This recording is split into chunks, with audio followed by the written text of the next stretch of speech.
que, que se van haciendo. Eh, Inclusive acá habla de las alianzas, por ejemplo, acá en la página 228 dice: las estrechas relaciones que existían entre estos grupos permiten considerar al espacio indígena soberano del sur del virreinato como una gran región que se extendía desde el Pacífico hasta el Atlántico, comprendiendo el sur de Araucanía, la cordillera, la pampa seca, húmeda y el norte patagónico. Y habla que dentro de este espacio existían múltiples redes sociales y económicas que vinculaban a las poblaciones indígenas, pero también una serie de conflictos que ocasionalmente enfrentaban a estos grupos, ¿sí? Y que esto, el tema también de los conflictos fue algo que eh, los españoles o proespañoles pudieron aprovechar también bastante. El divide y triunfarás acá fue muy bien aplicado también, ¿sí? Esto lo va contando también en el texto. Inclusive, bueno, como ellos hacían estos intercambios comerciales, habla que a comienzos del siglo XVIII el ganado empezó como a agotarse, entonces esos intercambios se vieron afectados, ¿sí? Y ahí eso fue en parte lo que dio origen a los malones, ¿sí? ¿Saben los que son los malones? Ahí Sí, está, eran ¿sí? esos saqueos, ¿no? De Claro, los sí, animales. iban entre varios, ¿sí? Siempre con un cacique que era como el líder, y saqueaban una estancia, por ejemplo, ¿sí? En busca de ganado en general. Después, bueno, ahí podía caer cualquier cosa, inclusive mujeres, ¿sí? Pero en principio como que fueron originados por esta escasez de ganado, al menos acá lo que relata Silvia. Y que hablan, inclusive habla de las características que tenía que tener para este momento el cacique. O sea, el cacique era elegido por su capacidad de liderazgo y también en cuanto a poder organizar estos malones, ¿no? Como que tenía que tener ciertas características y si llegaba a fracasar en estos malones, era desplazado y reemplazado por otro. Como que perdía la confianza y el apoyo justamente de los seguidores. Pero después habla que en otro momento, ya cuando estamos bajo las reformas borbónicas, esto empieza a cambiar la manera de relacionarse con los nativos y tratan de darle más importancia a la diplomacia y empieza a haber más tratados de paz, ¿sí? Porque la guerra también costaba, o sea, era cara. Entonces empiezan a tratar de negociar, de dialogar más y empieza a haber muchos tratados de paz con las comunidades originales. Entonces, el malón se empieza a reemplazar por comitivas de comercio indígenas, ¿sí? Como que, si bien seguía faltando el ganado, bueno, lo que se trata es de que no ataquen tanto, porque aparte también el texto habla de cómo los originarios pudieron dominar el caballo, ¿sí? No solo para los trabajos de agricultura, ganadería, sino también para la guerra, ¿no? Entonces como que si bien siempre en número y en armas y todo, siempre tuvieron más los españoles o la civilización blanca, por decirlo de alguna manera, trataron por un tema de costos y todo de empezar a negociar con ellos. Habla uno de los subtítulos es justamente esto, la estabilización de las relaciones fronterizas en Araucanía, y habla que justamente esta política borbona tenía como dos pilares, que uno era los jesuitas, que cuál era el objetivo de los jesuitas en sí. Evangelizar, no. Muy bien, No. exacto, muy bien, Agustín. O sea, justamente evangelizar y por otro lado, toda esta diplomacia, ¿no? Que se hacía a través de los parlamentos, que lo que hacía era regular la vida en sí, ¿sí? O sea, el comercio, la ayuda militar, todo eso lo hacían a través de los parlamentos, que se fueron consolidando en jefaturas, ¿sí? O sea, como que acá habla un poco de cómo fue el armado institucional, si se quiere decir de alguna manera, como se fue consolidando, y estas jefaturas funcionaban como intermediarias entre estos grupos. Y ahí había caciques que eran gobernadores, ¿sí? Entonces vemos cómo van cambiando y ya los caciques ya empiezan a ser parte, ¿no?, de todo este engranaje, como que se empiezan a meter en todo esto, ya forman parte, ya no hacen tanto guerra, sino que empiezan a meterse, pero ¿por qué piensan que se meten también? ¿Porque sí o porque les da una especie de ventaja o beneficio? ¿Sí? O sea, esto acá habla de justamente un poco la conclusión del texto es eso, que muchos estaban totalmente por fuera del proceso revolucionario. Entonces cuenta hay una parte que van a buscar sal y como que los nativos empiezan a hablar como refiriéndose al rey, ni saben todo lo que estaba pasando, o sea, desconocían totalmente la realidad.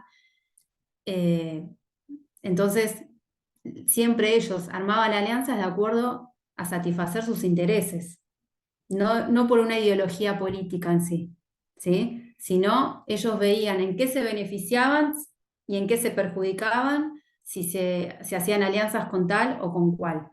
No era por una ideología política. De hecho, ahora vamos a ver acá otra conclusión que saca la autora. Bueno, estas jefaturas lo que eran como unidades funcionales, entonces, que lo que hacían eran intermediar para negociar con el gobierno español, ¿sí? O sea, ya hay como un sistema más burocrático, como ya todo un engranaje que como más, como diríamos, civilizado, si queremos. Em, Y justamente el autor habla de esto lo que venimos diciendo de buscar el beneficio, cómo se va construyendo el poder de algunos jefes que en un momento era, bueno, el líder era el que cumplía con todas esas características como para poder llevar exitosamente un malón, ¿no? Como un guerrero, y ahora ya es como que se ve como una construcción de poder personal para poder estar dentro de estas jefaturas y recibir estos regalos y estos beneficios que tenían estos caciques, ¿sí? Como que ahí la autora marca que hay un quiebre, ¿sí?, en el orden social tradicional que ellos tenían. Como que ahí empieza a cambiar su estructura, ¿sí?, social y de organización interna. Después habla de las guerras entre pehuenches y huiliches, que bueno, justamente habla que entre estas comunidades el conflicto principal era por el control de los pasos de la cordillera, justamente porque era un paso estratégico y bueno, de muchos recursos, ¿no? Y bueno, habla acá de que bueno, Ancanamun, un cacique, se declaró vasallo del rey, ¿sí? Para que los españoles justamente le dieran apoyo militar y pudieran combatir contra los otros. Pero bueno, finalmente los españoles también hicieron que se fueran peleando entre ellos. O sea, esto de dividir y triunfarás que veníamos hablando, bueno, lo supieron utilizar muy bien. Y bueno, acá relata bastante el texto. Pero bueno, como dije al principio, quiero ir a las ideas principales. Acá algo importante en la página 233 para mi interpretación, que habla de que se inicia en un momento como un periodo de paz, pero ahí cambian las relaciones en la organización también al interior de las comunidades, ¿sí? Porque habla de que se inició un periodo de paz signado por la intensificación de las relaciones de intercambio y el avance pactado de los establecimientos rurales sobre el territorio indígena, en donde los nativos se contrataban estacionalmente como peones y la aceptación de estos de misioneros en sus tierras. O sea, acá ya vemos que hay políticas de adelantamiento, que significa que van tomando tierra, ¿sí?, de las comunidades, siempre hasta este momento con una negociación previa que ¿qué significa? Poner un precio, un valor a esa tierra, bueno, te voy cediendo, pero a la vez acá ya vemos que aparece la figura del peón, que justamente es fuerza de trabajo, ¿no? Paga. O sea, ya esas tierras comunales dejan de ser tierras comunales. Y es como que acá se empieza a ver esta política de adelantamiento, ¿no? Eh, y estas tierras las van cediendo justamente para las construcciones de fuertes, como que empiezan a decir, bueno, vos me cedes esto, hacemos un fuerte y protegemos a las comunidades. Bueno, después ya sabemos todo lo que vino, pero se empieza a ver en este periodo, o sea, en todo lo que es después de 1810, ¿sí? Y también habla de los pampas y los tehuelches, que hablan cómo ofrecieron ellos el auxilio a los porteños. De hecho, está así el título, ¿no? Por las invasiones inglesas, cómo ellos se ofrecen y a cambio por su ofrecimiento les dan yerba y aguardiente. Bueno, ahí hace todo un relato la autora. Que bueno, que la ayuda ofrecida justamente no se limitaba a la defensa de la ciudad de Buenos Aires, sino también a tareas de control y vigilancia sobre las costas patagónicas, bueno, y esto como que dejaba muy en claro la precariedad del dominio español que tenía en cuanto a defensa, ¿no? Porque como que los indios se ofrecían inclusive a controlar y vigilar todas estas zonas. Acá está bueno lo que les comentaba antes, que ni estaban, hay lugares que ni estaban enterados del proceso revolucionario directamente.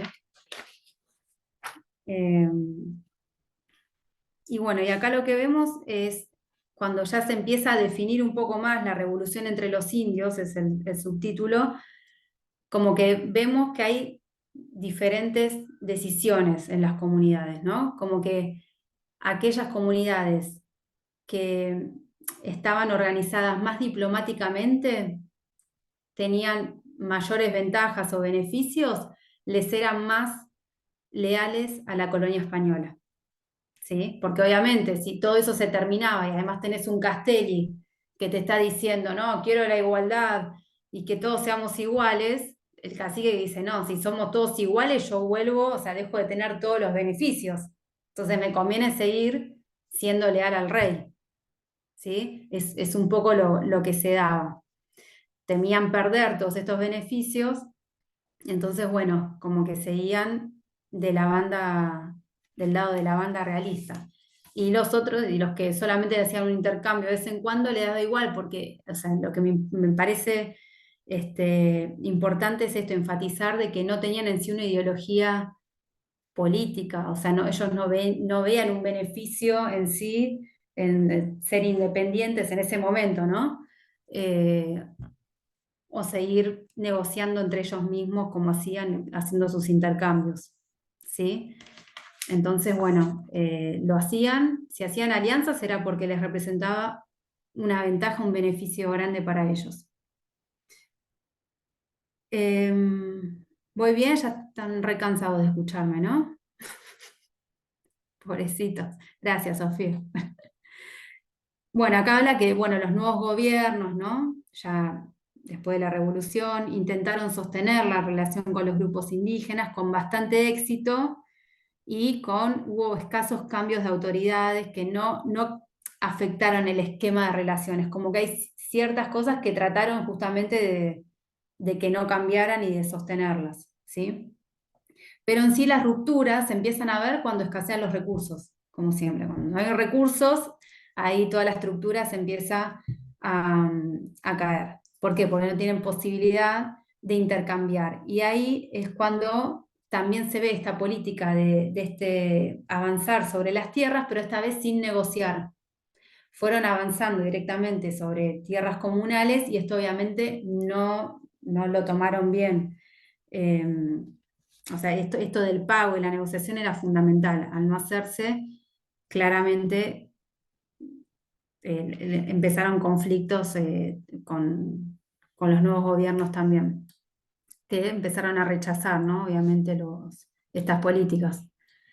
Y acá también habla que empezaron a llegar nuevos actores que complicó más el espacio, o sea, llegaron refugiados, presos realistas, desertores, tanto del lado de los militares como de los patriotas. Entonces, bueno, las lealtades empezaron a requebrajar también y bueno, empezaron, justamente, volvieron a hacer lo de los malones, ¿sí? Porque había bajos recursos, entonces, bueno, ahí como que se empieza otra vez a discrepar todo. Por último, si ya no me queda tanto, cosas que quiero ir marcando, pues la idea era esto, marcar algunos puntos del texto, así como darles ahí algunas guías de por ahí lo más importante, pero obviamente tienen que leer todo.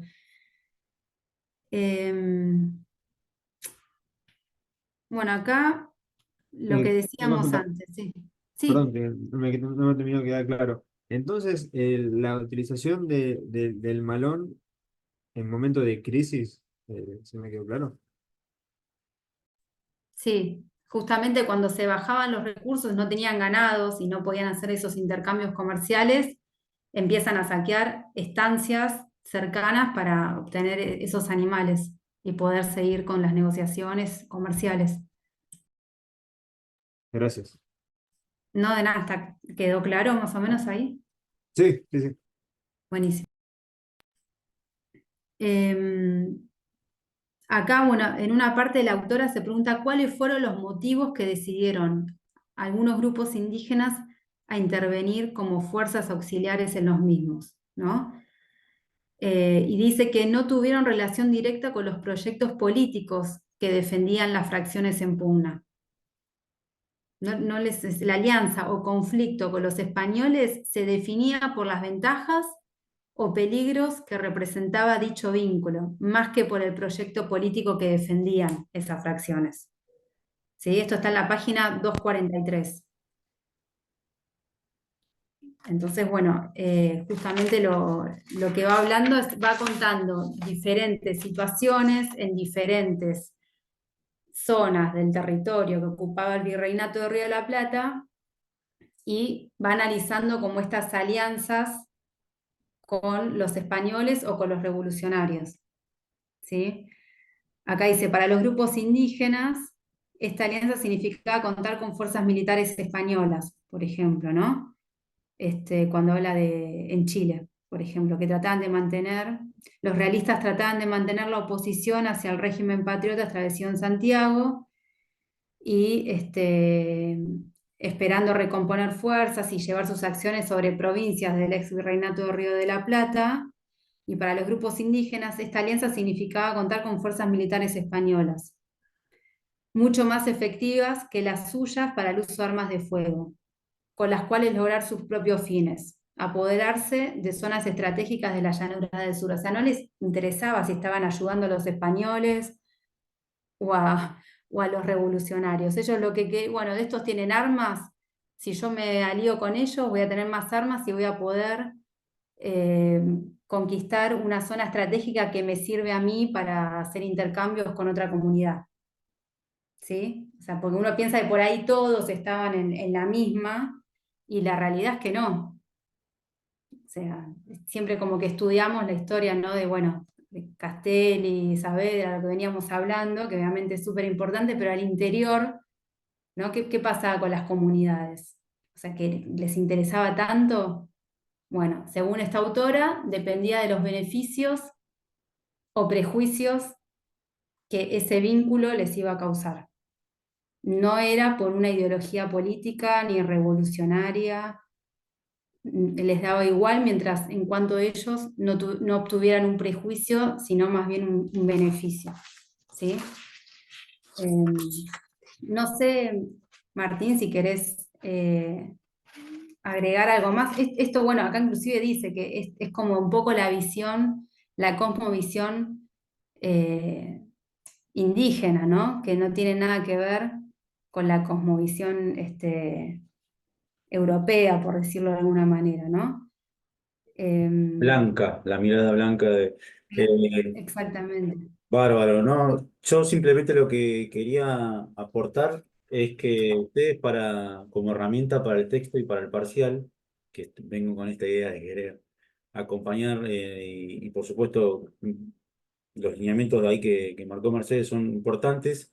Siempre la frontera es un espacio de intercambio, ¿no? No lo veamos como algo tan opuesto. Es un intercambio muy importante, como venían diciendo. Y ahí ustedes también tienen que ver este tipo de vínculo y de relación política que se va dando, que es distinta a lo que por ahí estuvimos viendo. Tiene algunos aspectos similares, como vimos en los sectores urbanos, que es esto de eh, se generan espacios de política autónomos, ¿sí? Es decir, no importa quién, sino que lo importante para estos pueblos es poder conseguir recursos. Y cómo se empiezan a desarrollar estos espacios de intercambio con los caciques que luego van a hacer negociaciones políticas y por supuesto que, sobre todo para 1810, aún es un ámbito muy hostil digamos, para la élite criolla, ya sea revolucionaria o cualquier postura ideológica que tenga. No, era muy difícil poder avanzar sobre estos territorios que recién se lograron mucho tiempo después y la frontera del Salado y hasta ahí nomás, ¿eh? Si uno mira hoy el mapa de la provincia de Buenos Aires, la verdad que el Salado no está muy lejos, está acá nomás. O sea que era muy difícil poder avanzar sobre esas tierras. Y bueno, ellos fueron muy inteligentes en el sentido, tomaron esa herramienta de saber defender y ir hasta intercambiar y negociar. Entonces, ahí lo que ustedes pueden ver es eso, ¿no? Lo político. Lo político y las particularidades de estos pueblos. Después, quería decirles, primero, mientras Mercedes estuvo explicando, yo ya subí el primer video y ahora ya se está cargando el segundo. O sea que para los que no pudieron estar o si después el fin de o antes de rendir quieren volver a verlo y quieren retomar algo y por ahí leen el texto y se acuerdan algo que por ahí dijimos nosotros y quieren unirlo, pueden verlo, ya lo estoy subiendo. ¿Sí? Estoy tratando de hacerlo todo. Hoy lo voy a terminar. O sea, lo siguiente es decir que en el tiempo que queda de este video voy a hacer un aporte sobre Castelli, que comenzó hablando muy bien Mercedes, y es un sujeto histórico que cita a la autora y es obligadamente necesario, ¿no?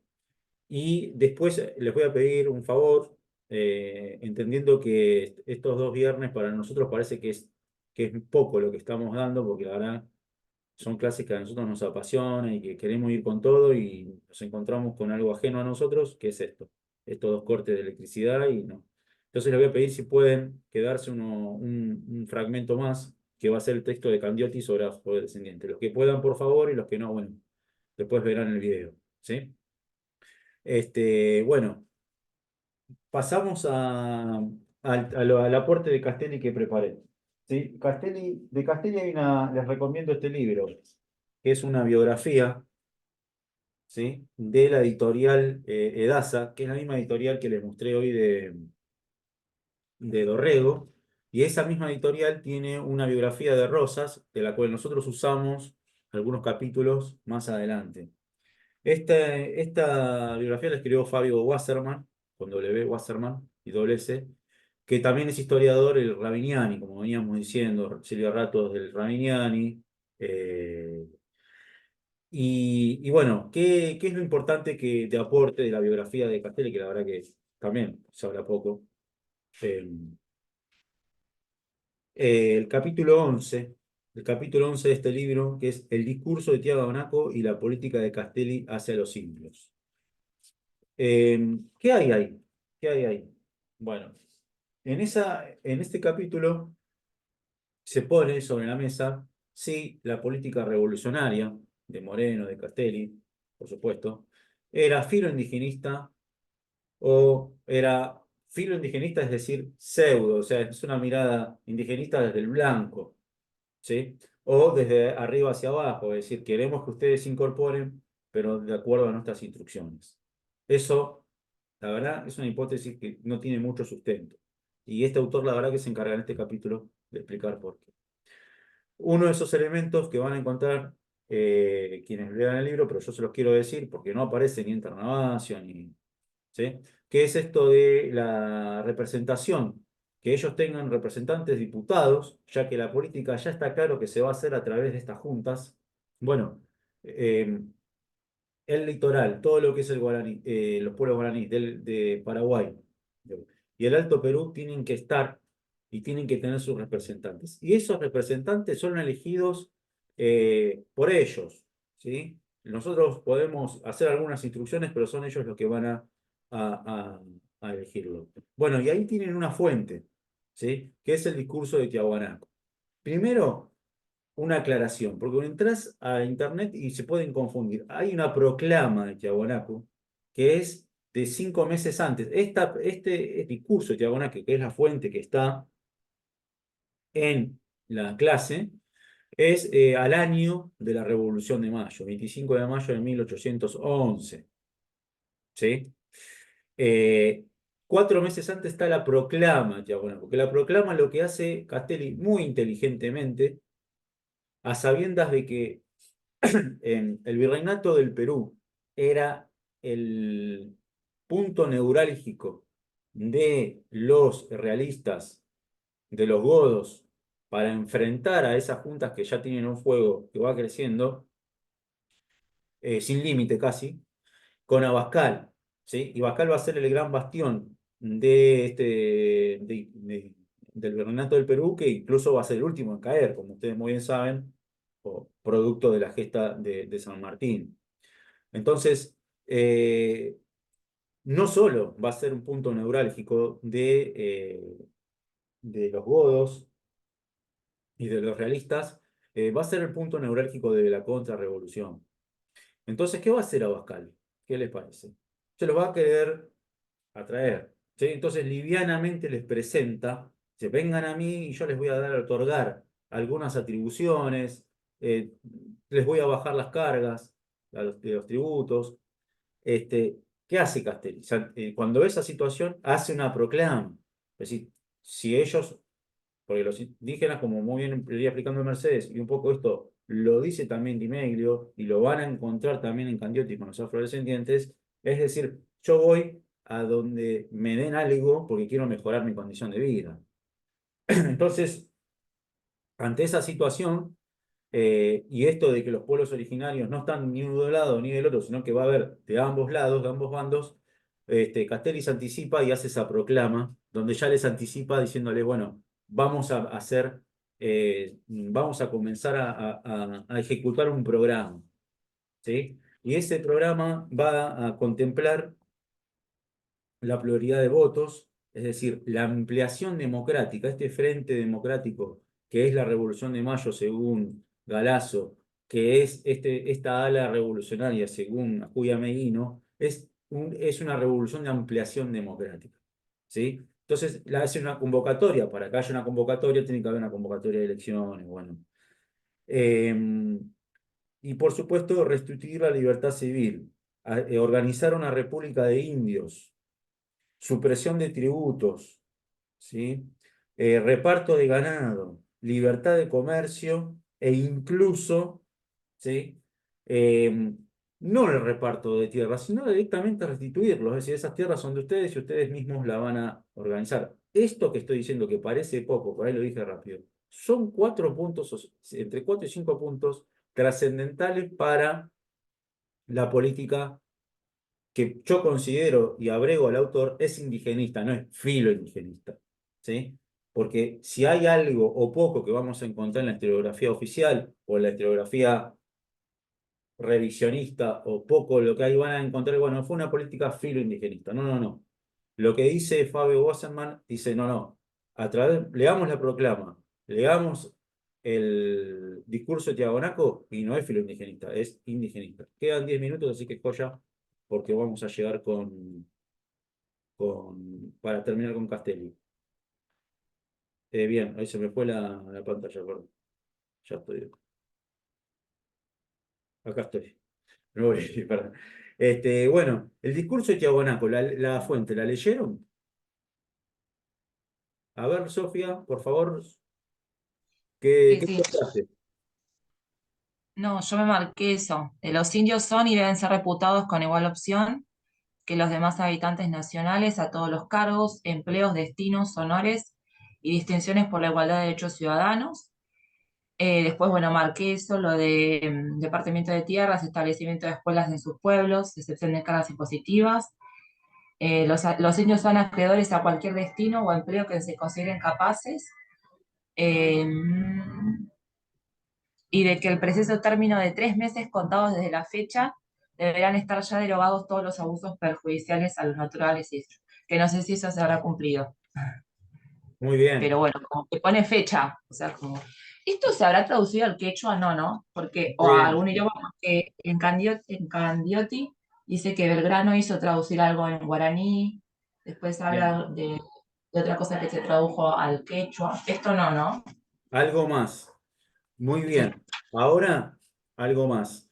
No solo esto, que es bárbaro lo que estás diciendo, de hecho es una hoja sola la fuente. Y en esa hoja, o sea, ahí en ese discurso está todo. Está el ideario que veníamos hablando de Charamonte, ya no nos queda lejos lo que estaban pensando Moreno, ¿sí? Y Castelli nace, esta generación joven nace en, en, en el momento en que comienzan las reformas borbónicas. Digo, es como si hoy estuviéramos hablando unos 30, 40 años atrás, es como volver a los 90, o sea, era todo muy reciente, ¿sí? Recuerden los levantamientos de Tupac Amaru. Entonces ahí encontramos una síntesis de lo que en el capítulo luego explica este autor, pero que no se condensa ahí, sino que formaba parte de algo que ya se comenzaba a hacer, que no tuvo luego este peso, porque bueno, va a haber dos batallas en las cuales Castelli pierde, es enjuiciado, Monteagudo va a ser su abogado, y ahí ya, bueno, comienza la derrota. Pero volviendo a la fuente, hay 5 elementos importantes. Uno, la cuestión simbólica. ¿Dónde se hizo? En las ruinas de Tahuantinsuyo, que es el punto neurálgico central que remite de Tiahuanaco, que remite al Tahuantinsuyo, que a su vez aglomeraba a un conjunto de pueblos, entre ellos el Aymará. El Aymará es uno de los pueblos más persistentes, si no el más persistente, de los pueblos andinos. Estamos hablando mucho antes de los incas. En ese lugar fue un centro neurálgico previo a los incas, ¿sí? Por eso la importancia simbólica del lugar, y como muy bien manifestó Sofía, que quizá con duda, pero sí, fue traducida al aymara y al quechua. De hecho, este autor, en el capítulo 11, por eso le decía, no compren Terravacio, no gasten plata, compren estos libros, no digo que son guau, pero por lo menos en este libro de Castelli, en el capítulo 11, está todo. Incluso él dice quién es el traductor de, al quechua y aymara, ¿sí? El lugar, los testimonios, es decir, él antes de hacer este discurso, no es que va, hace un discurso y se viene, va, habla con los pueblos, los convoca, se junta con sus representantes, los escucha a ellos, va anotando todo esto, y no es, por eso digo, no es algo, una política que viene solo de la cabeza de Castelio de Moreno, sino que proviene si nosotros queremos esto, ¿sí? Escucha a sus representantes. Bueno, hay una ceremonia y con respecto al texto se propone algunos objetivos. Afirmar que el gobierno tenía como política que todos los grupos podían gozar de los mismos derechos, razón por la cual decía dedicarles la mayor atención a quienes más lo necesitan, los naturales. Y dice este autor, Castelli no creía, aunque era optimista, que esto pudiera producirse en forma automática. Y esto es algo clásico, ¿no? En la historia no es lineal, no es ya, bueno, ahora la revolución social como, ¿no? Entonces es fácil, con un marco teórico marxista, decir, no fue revolución social, no. Hubo aspectos que se fueron y que no es automático. Ahora, listo, ahora viene la revolución social y comienza la igualdad. Sin embargo, aunque Castelli era consciente, dice el autor, de que era muy difícil que automáticamente se pueda llegar a dar, él era optimista, ¿sí?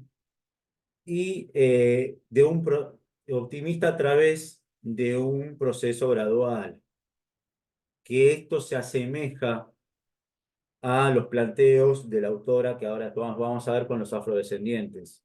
Y hago una aclaración, no solo elegí Castelli por esto fue algo que fui metiendo, sino porque también la autora que viene hace una crítica de Castelli y encima lo pasa por arriba. O sea, dice, no, porque Castelli hizo una política afrodescendiente, y la verdad que es difícil. Cuando vos estás escribiendo un libro sobre afrodescendientes, te metes en otro tema, no lo desarrollás y das un posicionamiento tan claro, hizo agua, y por ahora vamos a llegar ahí. Los beneficios, respeto de las tierras, excepción de las cargas, y los impuestos indebidos, que ustedes ya saben, fue producto de gran parte de los alzamientos, ¿sí? Fomentar una política social con los nativos, poner fin a la intromisión de los actores ajenos a las comunidades, típico, ¿no? Viene el blanco que es ajeno a, no, producir política desde estas comunidades, ¿sí? Y como decía ella, bueno, como Castelli veía que esto, y si uno lo vemos de hoy con el diario del lunes, del martes, el diario del día que quieran, por supuesto que era muy difícil llevar todo esto adelante. Vengo acá, a un lugar donde hay una explotación terrible de siglos, ¿cómo hago para solucionar? Bueno, y encima soy parte de un ejército en el cual tengo que hacer batalla, porque están las batallas en el medio. Entonces, bueno, empiezo a poner plazo de 3 meses para tal política, y lo que él más intenta ir es a esto de la ampliación democrática, que es la posibilidad de que al menos ellos tengan representantes y puedan ser diputados. Fíjense en la cabeza, hoy, siglo XXI, eso todavía no sucede. Castelli lo intentó hacer y hubo instrucciones para hacerlo. ¿Mm? Bueno, Laura, no hay problema. Gracias por la paciencia, y acá Laura dice se tiene que retirar y es válido, pero bueno, intentamos que salga todo bien. Bueno, esto es el aporte que había preparado respecto a esta revolución social y con aspectos sumamente humanitarios, ¿sí? Y remitirnos a un sujeto histórico poco tratado, derrotado políticamente, pero con un posicionamiento claro respecto a los pueblos originarios, ¿sí? Bueno, no sé si quieren hacer alguna pregunta. Queda un minutito y hacemos una más. Y los que puedan quedarse, por favor. Y si no, bueno, pues podamos. No sé si quieren hacer alguna pregunta, algún comentario, o pasamos al otro. ¿No? No hay Bueno, dudas. no hay dudas. Bueno, ahí paso al otro link. Y lo abro y los espero y ingresamos. Gracias.